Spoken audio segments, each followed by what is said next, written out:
Welcome students. তোমালোকক মই মোৰ আগৰ দুটা ভিডিঅ'ত তোমালোকৰ সাউন্ড অফ মিউজিক লেসনটোৰ ফাৰ্স্ট পাৰ্টটো ইতিমধ্যে মই দিছো। এতিয়া মই তোমালোকক পাৰ্ট 2 দা সেহনাই অফ বিসমিল্লাহ খান এই লেসনটো তোমালোকলৈ আগবঢ়াইছো। তোমালোকে ভালদৰে চাই যাবা। কিন্তু এটা কথা যে তোমালোকে যিখিনি বুজি নোপোৱা সেইখিনি মোৰ পাৰ্সোনাল হোৱাটসঅ্যাপ নম্বৰত সুধিব পাৰা। কিন্তু কোনো ধৰণৰ ফিডবেক মই এতিয়ালৈকে তোমালোকৰ পৰা পোৱা নাই। আশা কৰিছো তোমালোকে ভিডিও কিটা চাই যদি কিবা বুজা নাই মোক তোমালোকে সুধিবা। তোমালোকে চাই যাবা পাৰ্ট 2 দা সেহনাই অফ বিসমিল্লাহ খান। Emperor Aurangzeb banned the playing of a musical instrument called pungi in the royal residence for it had a shrill unpleasant sound. কি কৈছে যে মহাৰাজ বা এম্পায়াৰ ঔৰংগজেবে কি কৰিছিলে মিউজিকেল ইনষ্ট্ৰুমেণ্ট যেটো পুংগি আছিলে পুংগি বুলি কয় তাক ৰয়েল ৰেসিডেন্সত তাৰ ৰাজপ্ৰসাদত তাক হেতু বজোৱাটো বন্ধ কৰিছিলে। যেটো পেলেস বুলি কওঁ আমি ৰজা য'ত থাকে তাত বজোৱাটো বন্ধ কৰিছিলে কিয় it had a shrill unpleasant sound অৰ্থাৎ ইয়াত এটা কৰ্কশ আৰু শুনিবলৈ বৰ অশান্তিজনক এটা শব্দই প্ৰডিউস কৰিছিলে। গতিকে এম্পায়াৰ ঔৰংগজেবে কি কৰিছিলে পুংগি ৰয়েল ৰেসিডেন্সত বজোৱাটো বন্ধ কৰিছিলে। পুংগি became the generic name for reeded noisemakers. পুংগি became the generic name. Generic name to generic বুলি কোৱাৰ লগে লগে এটা জাতি বুজায়। তাৰ মানে ধৰি লোৱা ঔষধৰ ক্ষেত্ৰতে ধৰা পেৰাচিটামল বুলি কওঁতে সেই পেৰাচিটামলৰ বিভিন্ন ধৰণৰ ব্ৰেন্ডেড নেম থাকিব পাৰে। কিন্তু মেইন বস্তুটো তাৰ মানে যেটো গোষ্ঠীগত বা জাতিগত নাম হেতু হৈছে জেনেৰিক নেম বুলি কোৱা হয়। জেনেৰিক নেম ফৰ ৰিডেড নইজ মেকাৰ্স মানে ৰিডেড নইজ মেকাৰ্স মানে কি হৈছে এই মুখেৰে ফু মাৰি বায়ুটো পাছ কৰি পেলাই তাদি যেটো শব্দ প্ৰডিউস হয় হেতুক কয় ৰিডেড নইজ মেকাৰ্স বুলি কোৱা হৈছে। যেনে আমি বাঁহী ক্ষেত্ৰত ধৰিব পাৰো বাঁহী হক পেপা হক তাত হেবিলাক হৈছে ৰিডেড noise মেকাৰ্স। Few had thought that it would one day be revived. মানে few that means nothing. কোনো মানুহে এটো ভাবা নাছিলে যে এদিনাখন এই পুংগিটো পুনৰ ৰিভাইভ কৰা হ'ব ইয়াক পুনৰুদ্ধাৰ কৰি নতুন ধৰণে কিবা এটা কৰা হ'ব বুলি হেতু কোনেও আশা কৰা নাছিলে। A barber of a family of professional musicians who had access to the royal palace decided to improve the tonal quality of the pungi. এবাৰ কি হ'ল a barber of a family of professional musicians এটা musicians পৰিয়ালৰ যাৰ ঘৰত মানে সকলো musicians থাকে তেওঁলোকৰ হেতু প্ৰফেশনে বৃত্তি মিউজিকটো তেওঁলোকৰ বৃত্তি এজন বাৰবাৰ তেতিয়া ৰয়েল ৰেসিডেন্সলৈ গ'ল আৰু তেওঁ কি decided to improve the tonal quality of the pungi. সেই পুংগিৰ যেটো টিউন তাৰ যেটো সাউন্ড প্ৰডিউসড হয় তাৰ টনেল কোৱালিটিটো মানে ইমপ্ৰুভ কৰিব উন্নত কৰিবৰ কাৰণে থিৰাং কৰিলে। He chose a pipe with a natural hollow stem that was longer and broader than the pungi. তেওঁ কি কৰিলে he chose a pipe এডাল পাইপ ললে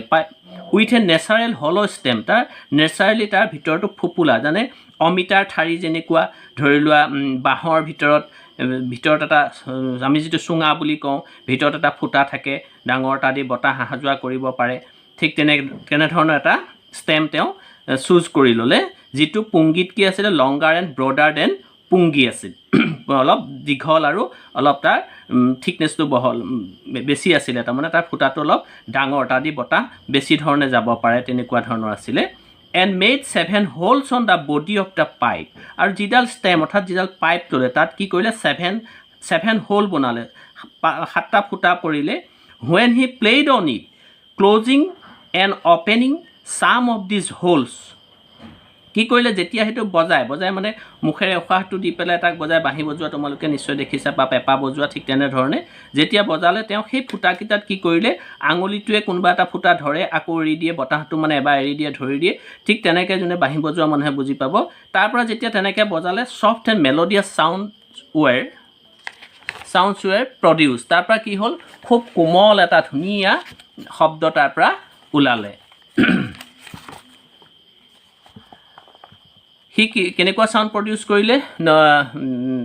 যিটো ইম্প্ৰুভ কৰিছিলে ইম্প্ৰুভ কৰাৰ পিছত তেওঁ সেই হল' ষ্টেমডালৰ দ্বাৰা যিটো নতুন ইনষ্ট্ৰুমেণ্ট তেওঁ বনালে সেইটো এটা খুব ছফ্ট এণ্ড মেলোডিয়াছ চাউণ্ড ই প্ৰডিউচ কৰিলে he played the instrument before royalty and every one was impressed তেওঁ কি হ'ল তেওঁ যে সেইটো উন্নত কৰিলে তাৰপিছতে সেই ইনষ্ট্ৰুমেণ্টটো কি কৰিলে ৰাজপ্ৰসাদৰ ৰজাৰ সন্মুখত ৰয়েলিটিত বিফ'ৰ ৰয়েলিটি তেওঁ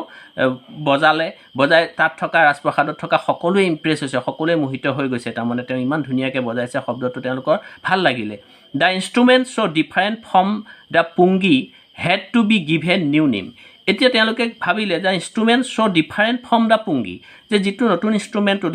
ওলালে সেইটো পুংগীতকৈ বেলেগ had to be given a new name তাক এটা নতুন নাম দিব লাগিব এজ দ্য ষ্টৰি গ'জ যেনে সাধু মতে যিটো আমি মানে এজ দ্য ষ্টৰি গ'জ সাধু কথা মতে বা আমি শুনা মতে ধৰি লোৱা since it was first played in the shah chambers and was played by a nai অৰ্থাৎ বাৰ্বাৰ the instrument was name the shehnai এতিয়া এনেকুৱা ধৰণৰ এটা আমি প্ৰবাদ শুনো বা এনেকুৱা এটা কথা শুনো যিহেতু এইটো প্ৰথম এজন বাৰ্বাৰে বজাইছিলে আৰু কাত বজাইছে শ্বাহ চেম্বাৰ অৰ্থাৎ ৰজাৰ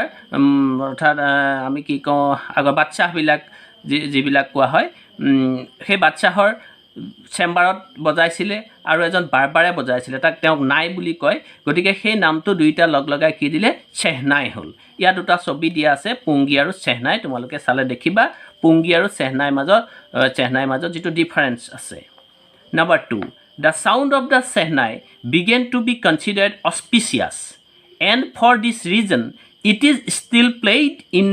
temples and is an indispensable component of any North Indian wedding. The sound of Shehnai began to be considered auspicious. এই চেহনাইৰ পৰা যিটো চাউণ্ড প্ৰডিউচ হয় সেই চাউণ্ডটো কি হ'ল আমাৰ সমাজত কি হ'ল অস্পিচিয়াছ অৰ্থাৎ পবিত্ৰ বুলি তাক মানে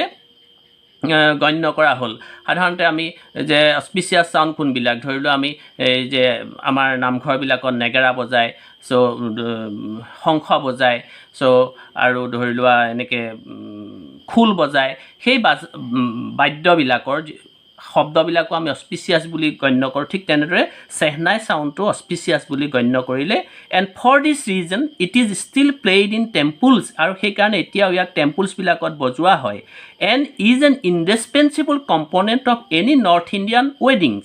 এতিয়া নৰ্থ ইণ্ডিয়ান মানুহবিলাকৰ যিবিলাক ৱেডিং হয় বিয়া বাৰু সংক্ৰান্ত যিবিলাক অনুষ্ঠান হয় সেই অনুষ্ঠানবিলাকৰ ই এটা একেবাৰে ইম্পৰ্টেণ্ট কম্পনেণ্ট মানে ইণ্ডিস্পেঞ্চিবল সি থাকিবই লাগিব তাক সেইটো বজায় তাৰমানে যিহেতু এতিয়া অস্পিচিয়াছ বুলি ইয়াক গণ্য কৰা হয় নৰ্থ ইণ্ডিয়ান ষ্টেটবিলাকত বিয়াবিলাকত এই চেহনাইটো বজোৱা হয় in the past the shehnai was part of the naubat or traditional ensemble of 9 instruments found at royal courts আগতে কি হয় shehnai was a part of নৌবাত মানে এটা পাৰ্ট হিচাপে যেতিয়া তাত ৰয়েল কোৰ্টছত বিভিন্ন মিউজিক বজোৱা হয় ইনষ্ট্ৰুমেণ্ট বজোৱা হয় তাত চেহনাইটো এটা পাৰ্ট হিচাপে তাত অংশগ্ৰহণ কৰা তোমালোকে বেণ্ড পাৰ্টিবিলাক দেখিছা বেণ্ড পাৰ্টিবিলাকত যে পেপা আলা এটা থাকে নহয় সেই পেপা আলাটো যেতিয়া এটা কম্পনেণ্ট হিচাপে তাত ব্যৱহাৰ হয় till recently it was used only in temples and weddings মানে ৰিচেণ্টলিও এতিয়াও কি হয় তাক টেম্পলছ আৰু ৱেডিংছবিলাকত বজোৱা হয় the credit for bringing this instrument on to the classical stage goes to Ustad Bismillah Khan the যিটো ক্ৰেডিট আমি এতিয়া ধৰি লোৱা চেহনাইটো কি হৈছে আমি ক্লাছিকেল ষ্টেজত যেতিয়া বিভিন্ন ধৰণৰ মিউজিকেল ফাংচন কৰা হয় মিউজিকেল ফাংচনবিলাকত চেহনাইটো বজোৱা হয় তাৰ কাৰণে সেইটো আমি কাক ক্ৰেডিটটো দিম ক্ৰেডিটটো গ'জ টু বিছমিল্লাহ খান তাৰ গোটেই ক্ৰেডিটটো কালৈ গৈছে বিছমিল্লাহ খানলৈ গৈছে পইণ্ট নাম্বাৰ 3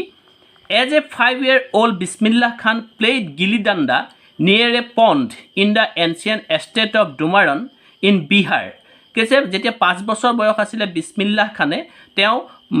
নিয়াৰ এ পণ্ড তেওঁ তেতিয়া তাত কি বজাই আছিলে গিল্লি দাণ্ডা বজাই আছিলে ক'ত আছিলে বিহাৰৰ এখন জেগা ডুমৰন বুলি কয় এটা এনচিয়েণ্ট প্লেচ আছিলে তাত বিহাৰৰ তাত তেওঁ গিল্লি দাণ্ডা বজাইছিলে he would regularly go' to the নিয়াৰ বাই বিহাৰীজি temple two sing the Bhojpuri সত্য এতিয়া তাত মানে কি ভোজপুৰী সত্য গাই আমাৰ নামঘৰবিলাকত যেনেকৈ ধৰি লোৱা নাম কীৰ্তন হয় সন্ধিয়া পাঠ কৰে কোনোবাই ঘোষা পাঠ কৰে ঠিক তেনেদৰে তাত ভোজপুৰী সত্য পাঠ হয় আৰু তাত সেই ভোজপুৰী সত্য গাবৰ কাৰণে কি কৈছিলে regularly go' to nearby Bhojpuri temples to sing the Bhojpuri সত্য তালৈ গৈছিলে at the end of which he would earn a big laddu ৱেটিং 1.25 kg a prize given by the royal maharaja তাত তাৰ বিনিময়ত তেওঁ কি দিয়া হৈছিলে 1.25 গ্ৰাম ওজনৰ এটা তেওঁ হেৰি দিছিলে লাড্ডু দিছিলে লোকেল মহাৰাজাই তেওঁক এটা লাড্ডু দিছিলে তাৰ ভোজপুৰী সত্য গোৱাৰ বিনিময়ত দিছ হেপেন 80 years ago এইটো কেতিয়া হৈছিলে ইয়াৰ 80 বছৰৰ আগতে and the little boy has travel far to earn the highest civilian award in India the Bharat Ratna এই ল'ৰাটোৱে কি হৈছিলে and the little boy has travel বহুত জেগা ঘূৰিলে far to earn the highest civilian award in India the Bharat ৰত্নটো হৈছে ইণ্ডিয়াৰ হায়েষ্ট চিভিলিয়ান এৱাৰ্ড আৰু এইটো তেওঁ বিছমিল্লাহ খানে জীৱনৰ বহু জেগা ঘূৰিলে তেওঁ জীৱনৰ বহু কৰ্ম কৰিলে বহু মিউজিকেল লাইনত তেওঁ বহু ত্যাগ কৰিলে বহু দিলে তেওঁ সংগীতৰ কাৰণে তাৰ বিনিময়ত তেওঁক ভাৰত চৰকাৰে কি দিলে যিটো হায়েষ্ট চিভিলিয়ান এৱাৰ্ড আছে আমাৰ ভাৰত ৰত্ন সেইটো তেওঁক দিয়া হ'ল সেইটোৰ কাৰণে তেওঁক নিৰ্বাচিত কৰি ভাৰত চৰকাৰে তেওঁক ভাৰত ৰত্ন পদক দিলে Number 4, born on 21st March 1916, Bismillah belongs to a well-known family of musicians from Bihar. এতিয়া আমি আহোঁ যে বিছমিল্লাহ খান ক'ত জন্ম হৈছিলে 21st মাৰ্চত 1916ত তেওঁ এটা ৱেল ন'ন মিউজিচিয়ানৰ ফেমিলিত তেওঁ জন্মগ্ৰহণ কৰিছে তেওঁ গোটেই পৰিয়ালটো আছিলে সংগীতৰ লগত জড়িত আছিলে কিন্তু সেইকাৰণে কৈছে well known family of musicians from Bihar His grandfather Rasul Baks Khan was the Sehnai Nawaz of the Bhojpur King's Court. এই তেওঁ যিজন গ্ৰেণ্ডফাদাৰ আছিলে ৰছল বাক্স খান আছিলে তেওঁ চেহনাই বজাইছিলে চেহনাইৰ খুব উস্তাদ আছিলে তেওঁ চেহনাই বজোৱাত তেওঁ ক'ত বজাইছিলে ভোজপুৰ কিংছ ৰজাৰ কোৰ্টত ৰাজপ্ৰসাদত তেওঁ সেইটো চেহনাই বজাইছিলে his father পৈগম্বৰ Baksh and other parental ancestor were also' great shehnai players তাত তেওঁ দেউতাক তেওঁ ককা গোটেইখিনি কি আছিলে চেহনাই প্লেয়াৰ্ছ আছিলে তাত তেওঁলোকৰ গোটেই পৰিয়ালটোৱে মিউজিকৰ লগত জড়িত আছিলে নাম্বাৰ 5 দ্য য়ং বয় টুক to music early in life এই সৰু ল'ৰাটোৱে যেতিয়া কমে সি অকণমান ডাঙৰ হৈ আহিলে খুব কম বয়সতে সোনকালে জীৱনৰ প্ৰথম অৱস্থাতে তেওঁ সংগীতটো গ্ৰহণ কৰিলে তেওঁ জীৱনলৈ সংগীত কেতিয়া আহিছিলে তেওঁ জীৱনৰ খুব প্ৰথম অৱস্থাতে আহিছিলে at the age of 3 when his mother took him to his maternal uncle's house in Banaras now Varanasi Bismillah Khan fascinated watching his uncles practice the Sehnai যেতিয়া 3 বছৰ বয়সত এদিনাখন তেওঁ মাকে ক'লে লৈ গৈছিলে তেওঁ মোমায়েকৰ ঘৰলৈ লৈ গৈছিলে লগতে তেওঁ বানাৰসৰ মোমায়েকৰ ঘৰলৈ লৈ গৈছিলে আৰু তেতিয়াই তেওঁ আংকলে যেতিয়া চেহনাই বজাই আছিলে তেওঁ মুগ্ধ হৈছিলে তেওঁ খুব তাৰ প্ৰতি আকৰ্ষিত হৈছিলে চেহনাই বজোৱা শুনি Soon Bismillah started accompanying his uncle আৰু লাহে লাহে বিছমিল্লাই তেওঁ আংকলক কোম্পানী দিবলৈ ল'লে আলিবাক্স তেওঁ হেৰিটোৰ নামটো আংকলৰ নাম আছিলে আলিবাক্স to the Vishnu temples of Benares where Baks was employed to play the Sehnai. এই Vishnu temple Benarasত বাক্সত আলিবাক্সক কি কৰা হৈছিলে চেহনাই বজাবলৈ তেওঁক তাত নিয়োগ কৰা হৈছিলে আলিবাক্স would play the Sehnai and Bismillah would sit captivated for hours on end. তাৰমানে যেতিয়া আলিবাক্সে চেহনাই বজাই আছিলে Bismillah would sit captivated means তেওঁ একে মন্ত্ৰমুগ্ধ হৈ গৈছিলে বিমুগ্ধ হৈ গৈছিলে খুব মনোযোগেৰে তেওঁ সেয়া শুনিছিলে ঘণ্টা ধৰি বা ঘণ্টাৰ পিছত ঘণ্টা ধৰি দীঘলীয়া সময় ধৰি তেওঁ সেয়া শুনিছিলে slowly he started getting lessons in playing the instrument and would sit practicing throughout the day লাহে লাহে তেওঁ লেসন আৰম্ভ কৰিলে শিকিবৰ কাৰণে আৰু গোটেই দিন তেওঁ প্ৰেক্টিছ কৰিবলৈ ল'লে for years to come the temple of Balaji and Mangala Maya and the banks of the Ganga became the young apprentice's favorite haunts where he could practice in solitude. লাহে লাহে তেওঁ কি হ'ল যে এই বালাজী এণ্ড মংগলমায়া টেম্পলছ আছিলে আৰু bank of the river Ganga তেওঁ কি কৰিলে সেই এপ্ৰেণ্টিছ অৰ্থাৎ তেওঁ জাষ্ট শিকিব আৰম্ভ কৰিছে এজন নতুনকৈ শিকিব প্ৰেক্টিছ কৰিবলৈ আৰম্ভ কৰাজনক আমি এপ্ৰেণ্টিছ বুলি কওঁ favourite haunts means place where he could practice in solitude মানে অকলশৰে তেওঁ সেই জেগাবিলাক বাছি ল'লে এই মন্দিৰকেইটা আৰু গংগাৰ on the bank of Ganga তেওঁ সেই জেগাকেইটা বাছি ল'লে তাত তেওঁ অকলশৰে চেহনাই প্ৰেক্টিছ কৰিবলৈ আৰম্ভ কৰিলে the flowing water of the Ganga inspired him to improvise and invent ragas and were earlier considered to be beyond the range of the shehnai এতিয়া দ্য কি ক'লে the flowing water of the গংগাৰ যিটো কুলু কুলু সুৰে পানী বৈ থাকে সেই পানীৰ কুলু কুলু শব্দই তেওঁক ইনস্পায়াৰ কৰিলে ইনস্পাইৰেশ্যন এটা দিলে যে তেওঁ চেহনাই বজোৱাত আৰু তাত তেওঁ কি দিলে ৰাগজ দিলে আগৰ ক্লাছিকেল মিউজিকৰ ৰাগ বুলি এটা আছে এইটো মই মিউজিকৰ কথা ইমান নাজানো তাত সেইটো প্ৰেক্টিছ কৰিবলৈ ল'লে that were earlier considered to be beyond the range of the shehnai আগতে মানে বিছমিল্লাহ খানৰ আগতে চেহনাইত ৰাগ উঠোৱাটো বা ৰাগ বজোৱাটো সেইটো বিবেচনা কৰা হোৱা নাছিলে সেইটো বাহিৰত আছিলে সেইটো কেৱল বিছমিল্লাহ খানেহে সেইটো তেওঁ বজাবলৈ লৈছিলে At the age of 14, Bismillah accompanied his uncle to the Allahabad Music Conference. যেতিয়া তেওঁ 14 বছৰ বয়স হ'ল বিছমিল্লাহ খানে তেওঁ আংকুলৰ লগত ক'লে গ'ল এলাহাবাদৰ মিউজিক কনফাৰেন্সলৈ গ'ল at the end of the recital Ustad Faiyaz Khan patted the young boy's back and said তাতে তেওঁ কাক লগ পালে উস্তাদ ফয়াজ খানক লগ পালে আৰু তেওঁ মৰমতে পিঠিত থপৰিয়াই পেলাই কৈছিলে work hard and you shall make it ক'লে যে তুমি কষ্ট কৰা প্ৰেক্টিছ কৰা শ্ৰম কৰা ইয়াত ভালকৈ মনোযোগ দিয়া এদিনাখন তুমি ইয়াত উস্তাদ হৈ যাব পাৰিবা With the opening of the All India Radio in Lucknow in 1939 came Bismillah's big break. আৰু সেই যেতিয়া 1938ত যেতিয়া অল ইণ্ডিয়া ৰেডিঅ' অপেনিং কৰা হয় লক্ষ্ণৌত 1938ত তেতিয়া বিছমিল্লাহ জীৱনলৈ এটা ডাঙৰ সুযোগ আহিছিলে হি চুন became N often hard shehnai player on radio' তাৰপিছতে তেওঁ কি হ'ল ৰেডিঅ'ত তেওঁ চেহনাই বজোৱা হ'ল তোমালোকে ৰেডিঅ' নিশ্চয় দেখিছে আজিকালি নাইকিয়াই হৈছে প্ৰায় তথাপি যাৰ ঘৰত আছে ৰেডিঅ'ত নিশ্চয় শুনিছে সেই ৰেডিঅ'ত আমি গান শুনো তেনেকৈ আগতে সৰুতে যেতিয়া আমি স্কুলত আছিলোঁ আজিকালি তোমালোকে নুশুনা নাজানো আৰু সেই ৰেডিঅ'ত তেওঁ চেহনাই বজাবলৈ ল'লে মানুহে শুনিবলৈ ল'লে 7 When India gained independence on 15 August 1947 Bismillah Khan became the first Indian to greet the nation with his shehnai এতিয়া আমি জানো যে 1947 15 আগষ্টত ইণ্ডিয়া স্বাধীন হৈছিলে আৰু সেই স্বাধীন হওঁতে যেতিয়া নেশ্যনক জাতিক সম্বোধন কৰিছিলে তেতিয়া কি হৈছিলে গ্ৰীট অৰ্থাৎ আমি সম্ভাষণ জনাইছিলে ঘৰলৈ কোনোবা আহিলে আমি যেনেকৈ গ্ৰীট কৰোঁ কোনোবা আলহী আহিলে বা কোনোবা ডাঙৰ মানুহ আহিলে কোনোবা MLA মিনিষ্টাৰ আহিলে মানুহে যেনেকৈ সম্ভাষণ জনায় তেনেকৈ গ্ৰীট কৰিবলৈ তেওঁ কি কৈছিলে আৰু কেতিয়াবা আমি দেখোঁ যে ডাঙৰ মিটিং এখনত কোনোবা এটা বৰগীতেৰে ৰাইজক সম্ভাষণ জনায় আদৰণি জনায় ঠিক তেনেকৈ গ্ৰীট কৰিবলৈ তেওঁ এটা সুবিধা পাইছিলে কেতিয়া যেতিয়া 1947 আগষ্টত তেওঁ সেইটো সুবিধা পাইছিলে when India gained independence. He poured his heart out into Raga Kafi from the Red Fort to an audience which included Pandit Jawaharlal Nehru, who later gave his famous Terraced with Destiny's Peace. তাত সেই যিখন মঞ্চৰ পৰা তেওঁ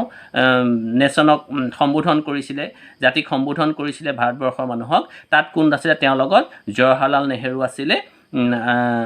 জৱাহৰলাল নেহেৰু অৰ্থাৎ তোমালোকে জানা যে পণ্ডিত জৱাহৰলাল নেহেৰু ভাৰতৰ প্ৰথমজন প্ৰধানমন্ত্ৰী তেওঁৰ লগত কোম্পানী দিছিলে তেওঁ কোম্পানী কোনে দিছিলে পণ্ডিত জৱাহৰলাল নেহেৰু দিছিলে who later gave his famous tryst with destiny's speech Bismillah Khan has given many memorable performances both in India and abroad. এতিয়া বিছমিল্লাহ খানে কেৱল ইণ্ডিয়াতে যে পাৰফৰ্ম কৰিছিলে মিউজিক সেইটো নহয় তেওঁ ইণ্ডিয়া আৰু ইণ্ডিয়াৰ বাহিৰতো বিভিন্ন ধৰণৰ মিউজিকৰ পাৰফৰ্মেঞ্চ দিছিলে his first trip abroad was to Afghanistan তেওঁ প্ৰথম বাহিৰলৈ ইণ্ডিয়াৰ বাহিৰলৈ ক'লৈ গৈছিলে আফগানিস্তানলৈ গৈছিলে where king Zahir Shah was so' taken in by the maestro that he gifted him priceless Persian carpet and other souvenirs তেওঁ এই যেতিয়া তালৈ গৈছিলে তাৰ আফগানিস্তান হোৱাৰ কিং তাৰ ৰজা কিং জাহিৰ শ্বাহে তেওঁক এখন পাৰ্চিয়ান কাৰ্পেট মানে বিনা পইচাতে তেওঁক হেৰি দিছিলে প্ৰেজেণ্ট দিছিলে souvenirs mean things given in memory of a place পাৰ্চনৰ ইভেণ্ট সেই জেগাখনৰ মেমৰি থকা বিভিন্ন বস্তু তেওঁক প্ৰেজেণ্ট কৰিছিলে The king of Afghanistan was not the only one to be fascinated with Bismillah music. অৰ্থাৎ আফগানিস্তানৰ ৰজাই নাছিলে কেৱল যে যি বিছমিল্লাহ খানৰ মিউজিকত মুগ্ধ হৈ গৈছিলে অকল ৰজাই মুগ্ধ হোৱা নাছিলে আৰু বহুত মানুহ মুগ্ধ হৈছিলে তাৰ অৰ্থটো এনেকুৱা ফিল্ম ডাইৰেক্টৰ বিজয় ভাটৰ নাম তোমালোকে শুনিছা চাগে was so impressed after hearing Bismillah play at a festival that he named a film after the instrument called Gunj Uthi Sehnai. বিজয় ভাটৰ যিখন চিনেমা আছিলে গঞ্জ উঠি চেহনাই সেই চেহনাই নামেৰে তেওঁ ইমানে মুগ্ধ হৈছিলে আৰু তেওঁ বজোৱালৈ তেওঁ তেতিয়া সেই চেহনাই নামেৰে নামটো ৰাখি এখন চিনেমা বনাইছিলে The film was a hit and one of Bismillah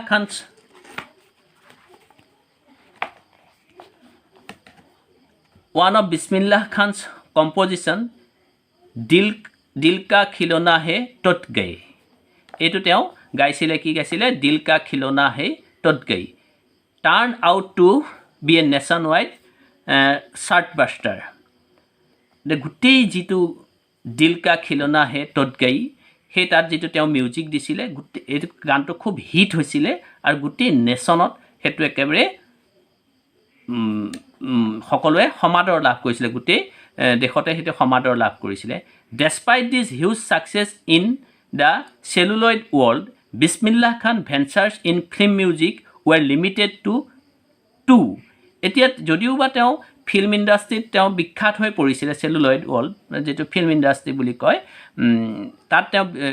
যদিও বিখ্যাত হৈ পৰিছিলে তেওঁ সেই চেহনাই কামটো লিমিটেড আছিলে কেৱল মাত্ৰ দুখনহে আছিলে বিজয় ভাটছ গুঞ্জ উঠি চেহনাই এণ্ড বিক্ৰম শ্ৰীনিবাস কানাডাছ ভেঞ্চাৰ সানাধি আপানা এই দুখন চিনেমাতে তেওঁ মিউজিক দিছিলে তাৰপিছতে তেওঁ এইটো বাদ দিলে আৰু I just cannot come to terms with the artificiality and glamour of the film world he says with emphasis তেওঁ এটা কথা কৈছিলে যে তেওঁ গ্লেমাৰৰ পিছত ঘূৰা নাছিলে আজিকালি যেনেকৈ সততা এটা শব্দ শুনা যায় মানুহে সদায় গ্লেমাৰৰ পিছত ঘূৰে মানুহে বা দিয়ক বহুত টকা পইচা হওক তেওঁক চবেই উচ্চ আসন দিয়ক সেই গ্লেমাৰটোৰ ওচৰত আৰ্টিফিচিয়েল গ্লেমাৰৰ ওচৰত যোৱা নাছিলে তেওঁ নেচাৰেল হৈ থাকিব বিচাৰিছিলে অৰ্থাৎ কি হয় আৰ্টিফিচিয়েল বুলি তেওঁ এইকাৰণে ক'ব লগা হৈছিলে যেহেতু চিনেমাবিলাকত ধৰি লোৱা কিবা এটা এক্টিঙে কৰোঁতে দি পেলাই সেইটো ভাল নহ'ল আকৌ কাট কৰিলে আকৌ দিলে ঠিক গান এটা গালে সেইটো কাট কৰিলে আকৌ দিলে ঠিক তেনেকুৱা ধৰণৰ কিন্তু নৰ্মেলি যেতিয়া ষ্টেজত পাৰফৰ্ম কৰা যায় তেতিয়া সেই বস্তুটো নহয় এজ ইউজুৱেল হয় নেচাৰেল হয় সেইকাৰণে তেওঁ কৈছে যে তেওঁ গ্লেমাৰৰ পিছত দৌৰা নাছিলে 9. Awards and recognition came thick and fast. Bismillah Khan became the first Indian to be invited to perform at the prestigious Lincoln Center Hall in the United States of America. তেওঁ প্ৰথম ইণ্ডিয়ান আছিলে যাক United States of আমেৰিকাত perform কৰিবলৈ মাতা হৈছিলে আকৌ কৈছে প্ৰথমতে কৈছে এৱাৰ্ডছ এণ্ড ৰিকগনিশ্যন কেম থিক এণ্ড ফাষ্ট ঠিক মানে কোনো তেওঁ ৰ'ব লগা হোৱা নাছিলে বহু ধৰণৰ তেওঁ এৱাৰ্ড আহিছিলে তেওঁৰ কাৰণে আৰু তেওঁ কৈছিলে Bismillah Khan became the first Indian তেওঁ প্ৰথম ইণ্ডিয়ান আছিলে to be invited to perform at prestigious Lincoln Center hall in the United States of America United States of আমেৰিকালৈ মতা তেওঁৱে প্ৰথম ইণ্ডিয়ান আছিলে he also' took part in the World Exposition in Montreal in the Cannes Art Festival and in the Osaka Trade Fair. So well known did he became internationally that an auditorium in Tehran was named after him, Tehar Mashiki Ustad Bismillah Khan. তেওঁ ইণ্টাৰনেশ্যনেলি প্ৰখ্যাত হৈ গৈছিলে আৰু এই তেহৰানত তেওঁ এটা auditorium তেওঁ নামেৰে তেহৰানৰ ৰজাই তেওঁ নামেৰে এটা অডিটৰিয়াম বনাই দিছিলে সেইটো তেহৰানত আছে তাহেৰ মছিক উস্তাদ বিছমিল্লাহ খান নামৰ সেই অডিটৰিয়ামটো তাত আছে number 10 national awards like Padma Shri and Padma Bhushan and the Padma Vibhushan were conferred on him এতিয়া তেওঁ কি নেশ্যনেল এৱাৰ্ড দিয়া হৈছিলে, ভাৰত ৰত্নটো তেওঁক দিয়াই হৈছিলে। নেশ্যনেল এৱাৰ্ড ভাৰত ৰত্ন দিয়াৰ আগতে তেওঁ কি পাইছিলে? পদ্মশ্ৰী পাইছিলে, পদ্মভূষণ পাইছিলে and Padma Vibhushan were conferred on হিম। প্ৰতি বছৰে এইটো দি থকা হয়, তোমালোকে নিউজত চালে এইটো লিখি থ'বা কোন বছৰ কাক পদ্মভূষণ দিয়া হৈছে, কাক পদ্মবিভূষণ দিয়া হৈছে, তেনেকৈ কথাবিলাক। 11 In 2001, Ustad Bismillah Khan was awarded India's highest civilian award. তাৰপিছতে কি দিলে তাক? আমাৰ যিটো হায়েষ্ট চিভিলিয়ান এৱাৰ্ড আছিলে এইটো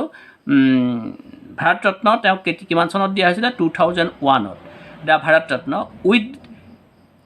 with the coveted award resting on his chest and his eyes glinting with rare happiness. He said, all I would like to say is teach your children music. এই যিটো coveted award resting on, তেওঁ যিটো award পালে, যিটো তেওঁ পাবলগীয়া, আৰু খুব এটা ডাঙৰ আশা থাকে মানুহৰ তেনেকুৱা এটা পাবৰ কাৰণে, আৰু যিটো তেওঁ পাবলগীয়া, তেওঁৰ কাৰণে উপযুক্ত সেইটো পাবৰ কাৰণে, যেতিয়া তেওঁ সেইটো লাভ কৰিছিলে খুব আনন্দিত হৈছিলে। আৰু তেওঁ কি বুলি কৈছিলে? অল মানে সকলোকে কৈছিলে, I would like to say is, মই কি ক'ব বিচাৰিছোঁ, টিচ ইয়ৰ চিলড্ৰেন মিউজিক, তোমালোকৰ ল'ৰা ছোৱালীক কি শিকোৱা? মিউজিক শিকোৱা। দিছ ইজ হিন্দুস্তানীজ ৰিচেষ্ট ট্ৰেডিশ্যন, আমাৰ হিন্দুস্তানৰ এইটো এটা আটাইতকৈ চহকী পৰম্পৰা। Even the west is now coming to learn our music, কৈছে এতিয়া আনকি আমি ইমানেই চহকী যে আমাৰ ট্ৰেডিশ্যনত আমাৰ ইমান এটা ৰিচেষ্ট ট্ৰেডিশ্যন আছে যে এতিয়া ইভেন ইণ্ডিয়ানটো বাদে দিছোঁ যে ৱেষ্টৰ মানুহেও আহি, পশ্চিমীয়া দেশসমূহে আমি ইণ্ডিয়ান মিউজিক শিকিবলৈ আৰম্ভ কৰিছে। In spite of having travel all over the world, Khan Sahab as he is fondly called, তেওঁক সাধাৰণতে মৰমতে কি বুলি কোৱা হয়? খান চাহাব বুলি কোৱা হয়। Is exceedingly fond of Benaras and Dumraon and they remain for him the most wonderful towns of the world. তেওঁ যদিও বা গোটেই বিশ্ব ঘূৰি ফুৰিছিলে, তেওঁ ভাৰতৰ দুখন ঠাই আছিলে, বেনাৰছ আৰু ডমৰন, এই দুখন ঠাই তেওঁ খুব প্ৰিয় জেগা আছিলে। A student of his once wanted him to head a Sehna school in the USA. এবাৰ তেওঁ এজন ষ্টুডেণ্টে তেওঁক এবাৰ ষ্টুডেণ্টে মানে ভাবিলে যে USA এখন চেহনাই মিউজিক স্কুল পাতি তেওঁ তাত তেওঁক বিছমিল্লা খানক হেড বনাই দিব। And the student promise to recreate the atmosphere of Benaras by replicating the temples there. এতিয়া তেওঁ এইটো কথা ক'লে যে আপুনি ইয়ালৈ আহক, মই ইয়াত আপোনাৰ কাৰণে একদম ধুনীয়াকৈ একেবাৰে যিটো বেনাৰছৰ এটমছফিয়াৰ সেইটো মই বনাই দিম, মন্দিৰবিলাকো আপোনাক বনাই দিম, ঠিক তেনেদৰে এটা বেনাৰছখন মই আপোনাক ইয়াতে বনাই দিম, আপুনি ইয়ালৈ আহক বুলি খান চাহাবক ক'লে। অৰ্থাৎ উস্তাদ বিছমিল্লা খানক তেওঁৰ ষ্টুডেণ্ট এজনে প্ৰস্তাৱটো দিলে। But Khan Sahab asked him if he would be able to transport river Ganga as well. তেতিয়া তেওঁ ক'লে, ঠিক আছে তুমি বাৰু মোক এইখিনি বনাই দিবা, কিন্তু তুমি গংগাখন তালৈ বোৱাই নিব পাৰিবা নেকি? Later he is remembered to have said that is why whenever I am in a foreign country. এই কথাবিলাক মনত ৰাখিবৰ কাৰণে তেওঁ ক'লে যে সেইকাৰণে মানে তেওঁ কি কয়, that is why whenever I am in a foreign country, মই যেতিয়া এখন বেলেগ দেশত থাকোঁ, বেলেগ ৰাষ্ট্ৰত থাকোঁ, I keep yearning to see Hindustan. অৰ্থাৎ মই যেতিয়া বেলেগ এখন কাণ্ট্ৰিত থাকোঁ, মই হিন্দুস্তানখন চাবৰ কাৰণে, মোৰ ভাৰতবৰ্ষখন চাবৰ কাৰণে মই একেবাৰে উদ্গ্ৰীৱ হৈ থাকোঁ। মই কেতিয়া যাওঁ, কেতিয়া দেখা পাওঁ, মোৰ মনটোৱে উত্ৰাউল হৈ থাকে যে মই ইণ্ডিয়াখনলৈ যাওঁ, মোৰ হিন্দুস্তানলৈ যাওঁ। To see India while in Mumbai, যেতিয়া মই মুম্বাইত থাকোঁ, I think of only Benaras, মই যেতিয়া মুম্বাইত থাকোঁ তেতিয়া মই বেনাৰছৰ কথা ভাবোঁ। এণ্ড দ্য হলি গংগা, তেওঁ গংগাখন খুব প্ৰিয় ঠাই আছিলে, bank of Ganga, river Ganga তেওঁ খুব প্ৰিয় ঠাই আছিলে। And while in Benaras I miss unique মাথা অফ ডুমাৰন, এই মাথা অফ ডুমাৰন, তেতিয়া যেতিয়া তেওঁ বেনাৰছত থাকে তেতিয়া আকৌ ডুমৰণলৈ তেওঁ মঠৰ এবিধ গাখীৰৰ পৰা বনোৱা এবিধ পায়সজাতীয় কিবা বস্তু হ'ব চাগে, আই ডোণ্ট ন', মঠ ইন ডুমৰণ, অৰ্থাৎ সেই মঠলৈ তেওঁ মনত পৰে যেতিয়া তেওঁ বেনাৰছত থাকে। 13. Ustad Bismillah Khan's life is a perfect example of the rich cultural heritage of India. এতিয়া উস্তাদ বিছমিল্লা খানৰ যিটো জীৱন আছিলে সেইটো এটা ভাৰতীয় চহকী যিটো আমাৰ সাংস্কৃতিক ঐতিহ্য সি এটা উদাহৰণ আমাৰ চহকী ভাৰতৰ চহকী সাংস্কৃতিক ঐতিহ্যৰ এটা পাৰফেক্ট এক্সাম্পল হৈছে উস্তাদ বিছমিল্লাহ খান one that effortlessly accept that a devout Muslim like him can very naturally play the Shehnai every morning at the Kashi Vishwanath temple. এইটো কৈছে যে one that effortlessly আমি এইটো কোনো ধৰণৰ একো সমস্যা নোহোৱাকৈ কোনো ধৰণৰ সন্দেহ নোহোৱাকৈ এইটো এজন মানুহে এইটো গ্ৰহণ কৰি ল'ব পাৰে দেখিছে যে এজন ডিভোট মুছলিম মানে ডিভোট মুছলিম আছে মুছলিম তেওঁ এজন মুছলিম মানুহ আছিলে মুছলিমৰ নিয়ম কানুন গোটেইখিনি তেওঁ মানে ধৰ্মীয় ৰীতি নীতি তেওঁ মানে তেনে এজন মানুহে কি কৰিছিলে সদায় পুৱা এভৰি মৰ্নিং লাইক হিম কেন ভেৰি নেচাৰেলি প্লে খুব প্ৰাকৃতিকভাৱে সাধাৰণভাৱে তেওঁ কি কৰে যে কাশী বিশ্বনাথ টেম্পলত তেওঁ সদায় তেওঁ পুৱা চেহনাই বজায় সেইটোৱে আমাৰ যিটো আমাৰ অনৈক্যৰ মাজত ভাৰতৰ ঐক্য সেইটো ইয়াত প্ৰকাশ পাইছে ঠিক আছে তোমালোকৰ বিছমিল্লাহ খানটো শেষ হৈছে এতিয়া সাউণ্ড অফ মিউজিক অলৰেডি তোমালোকৰ শেষ হ'ল এতিয়া ইয়াৰ পিছত মই কুৱেশ্যন আনচাৰখিনি দিম